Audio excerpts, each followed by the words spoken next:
Proper supply دیں گے تاکہ ہم اپنے لوگوں کو ویکسینیٹ کر سکیں. That is the good part of this trial. کتنے عرصے تک اس کا رزلٹ آنا شروع ہو جائے گا؟ یہ میرا خیال ہے ٹائم لگتا ہے, ٹیکس اباؤٹ 2 to 3 months کو. باقی جگہوں پہ سارے جب آپ اکٹھے کریں, بہت ساری جگہوں پہ ہیومن ٹرائلز شروع ہو گئی ہیں, لیکن یہ ہے کہ یہ ٹرائل جو ہے اس کے ریزلٹس آئیں گے, نتائج آئیں گے سامنے, اس کے بعد یہ سارا ڈیٹا جب ایکیومولیٹ ہوگا تو اس کے بعد they will be in a position to comment on it. تو یہ ابھی ٹرائل ہے اس ویکسین کا, لیکن نیچرلی ایک ویکسین جو ہے وہ آ گئی ہے سامنے, اور انشاءاللہ امید ہے کہ اللہ کرے کہ کامیابی ہو اس ویکسین میں, اور پھر پاکستان کے لوگوں کے لیے وافر مقدار میں ملے تاکہ ہم لوگوں کو. ڈاکٹر صاحب یہ بھی کہہ دیجئے گا کہ ڈینگی کا خطرہ بھی سر اٹھاتا ہے, اور ہم کرونا کے اندر اتنے زیادہ پریشان رہے کہ ڈینگی کے حوالے سے کیا حکومت نے بیک ڈور پہ اقدامات کیے, جو ڈینگی مہم کا بھی آغاز کیا گیا, کیا ڈینگی کا بھی خطرہ موجود ہے؟ دیکھیں یہ ڈینگی تو آپ کا اینڈیمک ہے نا, آپ کے پاس یہ ڈینگی کا مچھر, اور پھر سب سے بڑی بات ہے یہ تو موجود ہے کہیں. جس طرح میں کہتی ہوں نا کووڈ کہیں نہیں گیا, ڈینگی تو کہیں بھی نہیں گئی. ہر سال, پچھلے سال it was a spike year, اس سال بہت حد تک اس وقت ٹوٹل نمبر آف کیسز جو ہمارے پاس سامنے آئے ہیں پورے پنجاب کے اندر وہ 32 ہیں, اور اس میں سے اس مطلب پنڈی کی جگہ لاہور کے اندر ذرا کیسز زیادہ ہیں, لیکن کیس رسپانس سرویلنس باقاعدہ ہر ہفتے ہماری میٹنگ ہوتی ہے, جس میٹنگ کے اندر سارے ڈپٹی کمشنر, سارے کمشنرز جتنے ہیں وہ بیٹھتے ہیں اور ایک ایک کیس رسپانس پہ ڈسکشن ہوتی ہے. تو الحمدللہ we are working on dengue also. اگر میں پچھلے سال کا مقابلہ کروں کہ اگست کے مہینے کے اندر کتنے کیسز بڑھ گئے تھے, تو اگست میں کوئی تقریباً 400 سے زیادہ کیسز آ گئے تھے آلریڈی, اور سپٹمبر کے اندر صحیح پیک شروع ہوئی تھی. لیکن اس سال سچویشن انڈر کنٹرول ہے کیونکہ سرویلنس بڑی سختی سے ہو رہی ہے, اور پنڈی جہاں سب سے زیادہ وبا تھی پچھلی دفعہ, وہاں بہت بہتر حالات ہیں, اور وہاں کے میں I should congratulate the commissioner and his deputy commissioner and his whole team کہ بہت زیادہ ویجیلنٹ ہو کے وہ اس وقت کام کر رہے ہیں اور انشور کر رہے ہیں کہ کسی قسم کا اسپریڈ نہ ہو ڈینگی کا. ڈاکٹر صاحب آپ ذرا سیاست کی طرف آتے ہیں. آپ نے لاہور میں الیکشن لڑا میاں محمد نواز شریف کے خلاف, مریم کے خلاف, مثلا مریم کمپین کر رہی تھی, محترمہ کلثوم صاحبہ کے خلاف الیکشن لڑا. اس حلقے میں آپ کو الیکشن لڑایا جاتا ہے ہر دفعہ, جو حلقہ مسلم لیگ نون کا گھر ہے, جہاں سے مسلم لیگ نون سمجھتی ہے کہ ہمارے مقابلے میں کوئی نہیں ہوگا, لیکن آپ پر ایک قریب ترین جاتی ہیں ان کے اور بڑا مقابلہ کرتی ہیں. اب ذرا یہ اب کیا یہ مقابلہ پنجاب میں بھی ہوگا, پاکستان میں بھی ہوگا؟ کیونکہ لاہور سے تو سیاسی میدان تیز ہونے لگا ہے, میاں نواز شریف نے بھی کہہ دیا ہے اور مریم بھی ایکٹیو ہو گئی ہیں. تو کس طرح آپ کی تحریک انصاف یا آپ کی حکومت ان کا مقابلہ کرے گی؟ اصل میں پراکسی جو ہے نا اس کے ساتھ جنگ لڑی نہیں جاتی. اچھا, میری بات آپ سمجھنے کی کوشش کریں گے. پراکسی کے ساتھ جنگ نہیں لڑی جاتی. اس وقت پہلے تو نون لیگ یہ ڈیسائیڈ کر لے کہ ان کا لیڈر کون ہے, پہلے تو وہ ڈیسائیڈ کر لے نا. اس وجہ سے دیکھیں ان کی آپس میں ایک رفٹ ہے, ایک طرف شہباز شریف صاحب کا گروپ ہے, ایک طرف نواز شریف صاحب کا گروپ ہے. نواز شریف صاحب اگر خود یہاں موجود ہوں تو میرا خیال ہے کہ سچویشن کچھ اور ہوگی. مریم بی بی کو ایکسیپٹ کرنا میں بھی بہت سارے پارٹی کے اسٹالورٹس کے لیے بہت مشکل تھا. اگر آسان ہوتا تو میرا خیال ہے کہ چودھری نثار جیسے بندے جو ہیں وہ پارٹی چھوڑ کے نہ جاتے. انہی چیزوں کی وجہ سے دیر از اے رفٹ ان دا پارٹی. پھر ان کے لیکن بات اصل میں یہ ہے کہ جب آپ موروثی سیاست کریں تو پھر تو یہ آپ کے کیا کہتے ہیں تخت کی لڑائی ہے نا, کہ یہ حکمران خاندانوں کی تخت کی لڑائی. یہ بچی نے جس دن یہ کہا تھا نا کہ ہم حکمران خاندان, اس دن میں نے کہا تھا اللہ تعالیٰ خیر رکھے. وجہ یہ ہے کہ یہ بہت بڑی بات ہوتی ہے جب انسان یہ بات کرتا ہے, اور اللہ کو کبھی ایسا غرور اور تکبر پسند نہیں ہے. اور اس کے بعد جو ہوا وہ آپ کے سامنے ہی ہے. اس وقت جو سچویشن ہے وہ میں اگر آپ میرے سے ایک سیاسی وہ لے رہے اوپینین, میں تو بالکل پریشان نہیں ہوں. وجہ یہ ہے کہ اگر آپ آپس میں لڑتے رہیں تو ہمارے لیے تو کوئی کام مشکل نہیں ہوگا. ہم ہمیشہ وی آر اسٹینڈنگ, کیونکہ ہماری پارٹی کے اندر کوئی موروثی سیاست نہیں ہے. ہم ضرور گروپس بنتے ہیں, ہر سیاسی پارٹی کے اندر گروپس ہوتے ہیں, لیکن اس طرح کا سیاسی ہماری کیونکہ موروثی سیاست نہیں ہے, وہ جو کہتے ہیں نا تخت کی لڑائی ہمارے اس کے اندر نہیں ہے. تو اس وجہ سے ایک بہت بڑا نیگیٹو پوائنٹ ہے اس وقت نون لیگ کے پاس. جی ٹھیک ہے, مسئلہ یہ ہے کہ نواز شریف صاحب نے 2 سال مکمل ہو گئے حکومت کے، کیا آپ سمجھتی ہیں جو وعدے کیے گئے تھے حکومت کی جانب سے، جو پی ٹی آئی نے وعدے کیے تھے، عوام کو ڈیلیور کر سکے ہیں؟ عوام مطمئن ہے؟ جی دیکھیں، میرا خیال ہے ایک تو بہت اہم چیز ہے، سب سے پہلے تو میں اپنے ڈپارٹمنٹ کے بارے میں کہوں گی. کچھ میں نے وعدے کیے جو کہ آپ کو پتا ہے کہ پرائم منسٹر صاحب اور چیف منسٹر بزدار صاحب جو ہیں، ان کا ویژن یہ ہے کہ ہم نے صحت کی سہولتیں بہتر کرنی ہیں، صحت کے حالات بہتر کرنے ہیں اس ملک کے اندر. آپ کے سامنے ہیں پنجاب کے اندر ہم نے اس وقت کوئی تقریباً 52 lakh cards already health cards بانٹ دیے. اگر کووڈ کا نہ مسئلہ ہوتا تو اب تک ہمارے 70 لاکھ کارڈ مکمل ہو چکے تھے. یعنی اگر آپ 52 لاکھ فیملیز ہیں ان کو آپ نے ہیلتھ کارڈ دے دیا جس کی ہر کارڈ کی قیمت 7,20,000 ہے، تاکہ وہ اپنی صحت کی سہولت جو ہے کسی نجی ہسپتال سے لے سکیں. تو آپ مجھے بتائیے یہ ایک بڑی اکمپلشمنٹ کسی بھی حکومت کی ہے یا نہیں؟ امپورٹنٹ تو ہے، دس از گڈ.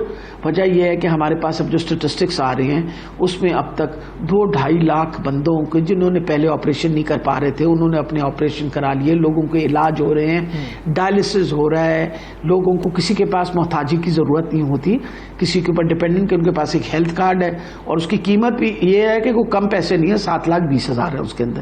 اچھا، دوسری امپورٹنٹ یہ چیز ہے کہ آپ کو پتا ہے کہ پرائم منسٹر صاحب نے پہلی تقریر میں ان کو جو سب سے بڑا کنسرن تھا وہ یہ تھا کہ ہمارے سٹنٹڈ گروتھ ہے بچوں کی، میل نیوٹریشن ہے، ہماری ماؤں کی صحت جو ہے اس پہ اس وقت خدشہ رہتا ہے. آپ کی مٹرنل مورٹیلٹی زیادہ، آپ کی انفنٹ مورٹیلٹی آپ کے سامنے ہے کہ اس مشکل حالات میں جب ہمیں یہ حکومت ملی تو 100 ارب کا خسارہ تھا جو چیکس انہوں نے بانٹے ہوئے تھے، جن چیکس کو ہم نے آنر کیا. وجہ یہ کہ حکومت کے چیکس تھے، آپ کو وہ آنر کر، یعنی اس 100 ارب کے خسارے کے باوجود بار بار مجھے جب یہ تانے ملتے تھے نا اس کے اندر کیا کہتے ہیں اسمبلی کے اندر کہ آپ نے ایک اینٹ نہیں لگائی ابھی تک ترقی کی، تو میں بتانا چاہتی ہوں ان کی جو چھوڑی ہوئی اینٹیں تھیں ان کو بھی مکمل کر لیا. اب دیکھیں نیورولوجی انسٹیٹیوٹ جو ہے راولپنڈی میں چل رہا ہے. اچھا، کارڈیولوجی کا انسٹیٹیوٹ وزیر آباد میں چل رہا ہے. دیکھیں نا وہاں کارڈیولوجی کے انسٹیٹیوٹ میں تقریباً 100 بندوں سے زیادہ کا تو دل کا آپریشن بھی ہو چکا. تو یہ حکومت کی اکمپلشمنٹ ہے. اور پھر اس برے وقت کے اندر 4 نئے ہسپتال. سب سے بڑا بات ہے کہ نشتر 2 یعنی خدا جانے کچھ 40 سال کے بعد ایک نیا ہسپتال 1000 بیڈڈ ہاسپٹل فرسٹ 500 کا جو ہے وہ شروع ہو چکا ہے، کام ہو رہا ہے اس وقت، اور کووڈ کے درمیان میں بھی نہیں رکا. نشتر 2 بن رہا ہے. گنگا رام ہسپتال میں 72 سال بعد ایکسٹینشن ہو رہی ہے. آفٹر 72 ایئرز 600 بیڈڈ ہسپتال مدر اینڈ چائلڈ کا بن رہا ہے. اور یہ آپ جب آپ تو لاہور میں ہوتے ہیں، کسی دن جا کے وہ دیکھیے کہ کتنا کام ہو رہا ہے. فروری میں کام شروع ہوا ہے الحمدللہ. اس وقت آپ جا کے دیکھیں تو آپ ترقی دیکھ کے اس کام کے اندر آپ واقعی خوش ہوں گے. چائلڈ ہاسپٹل ڈاکٹر صاحب بلدیاتی الیکشن کرا رہے ہیں؟ ایک اور بات نہیں بالکل کرا رہے ہیں. اور پہلے آپ عظیم صاحب ایک بات سنتے جائیے. یہ ایک اور اکمپلشمنٹ بڑی امپورٹنٹ ہے ہماری حکومت کی. ہم نے نوکریوں کا وعدہ کیا تھا اور ملازمتوں کا وعدہ کیا. ہیلتھ ڈپارٹمنٹ کے اندر آج کے دن تک 32,000 ملازمتیں ملی ہیں اور میرٹ پہ ملی ہیں اور ٹرانسپیرنٹ طریقے سے ملی ہیں. تو آپ نے کبھی کوئی شکایت دیکھی ہے کسی سے کہ کوئی آیا ہو کہ کورٹ میں گیا ہو؟ تو ہم نے تو سارا کام ٹرانسپیرنٹ طریقے سے کیا ہے، پبلک سروس کمیشن کے تھرو کیا ہے، NTS کے تھرو کیا ہے. تو یہ پچھلے 2 سال کے اندر جو ہم نے صحت کے شعبے کے اندر ترقی کی ہے، آج الحمدللہ اللہ کی مہربانی سے اگر کووڈ پہ قابو پایا ہے تو اگر یہ ترقی سب کچھ کی نہ ہوتی تو آپ بتائیے ہمارے لیے ناممکن ہونا تھا نا یہ سارا کچھ. ڈاکٹر صاحب ایک آخری سوال کا جواب مجھے دے دیجیے گا کہ کیا آپ کی تیاری ہے بلدیاتی انتخابات کی؟ آپ کا کارکن کہتا ہے کہ ہم نے ابھی مہنگائی پہ کنٹرول نہیں کیا، کوئی ایسی چیز نہیں کی، تو کس طرح بلدیاتی الیکشن میں جائیں گے؟ دیکھیں جی، جہاں تک مہنگائی کا تعلق ہے کوئی شک نہیں ہے مہنگائی ضرور ہوئی ہے. آپ بھی سمجھتے ہیں اور میں بھی سمجھتی ہوں کہ کس مشکل حالات اور کس مشکل مرحلے میں سے اس وقت پاکستان گزر رہا ہے. کووڈ سے پہلے بھی مہنگائی تھی لیکن کووڈ کے بعد آپ کو پتہ ہے سچویشن مزید خراب ہوئی. اتنی بڑی بڑی اکانومیز دنیا کی، آپ امریکہ لے لیں، آپ انگلینڈ لے لیں، آپ یورپ لے لیں، تباہی آ گئی ہے. وہاں میں لوگ جو ہیں بے روزگاری پتہ نہیں انتہا پہ پہنچ گئی. ٹھیک ہے، مہنگائی بڑی ہے، اس پر بھی قابو پانا ہو. تو یاسمین راشد صاحبہ ہمارے ساتھ موجود تھی. ڈاکٹر صاحبہ بہت شکریہ، آپ کے وقت کا وقت ہوا ہے ایک بریک کا. Stay with us.